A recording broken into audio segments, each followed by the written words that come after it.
புல் மேய்ந்து கொண்டிருந்த கிகியும் தூக்கமாக இருந்த மிலோவும் இருந்தனர். அது என்ன ஒளிருது? சாப்பாடு. பலூன் இருவரையும் விளையாட வைக்கத் தொடங்கியது. ஓ, இது தப்பிச்சு போயிடுச்சே. பா, என் மூக்கு. பலூன் கயிறு கிக்கியின் கொம்பில் சிக்கிக் கொண்டது. பா, அதிகமா மேலே போகுது. ஆடு. ஏர்லைன்ஸ் புறப்படுது.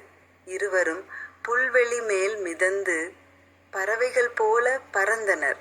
பயணிகள் கவனத்திற்கு, எங்கள் விமானம் பறக்குது. பா, இது ரொம்பவே அருமை. ஆனால் சாகசம் நீண்ட நேரம் இல்லை. முள்ளுக்காட்டு காத்திருந்தது. அடடா, சின்ன சாகசமே பெரிய விழுந்தல். சில நேரங்களில் இன்னும் என் ஆர்வம் உன்னை நீ நினைத்ததற்கும் மேலே கூட்டிச் செல்லும். ஹா ஹா ஹா. பூனை அண்ட் ஆடு. பலூன் சாகசம். மேலும் சுவாரஸ்ய கதைகளுக்கு சப்ஸ்கிரைப் செய்யுங்கள்.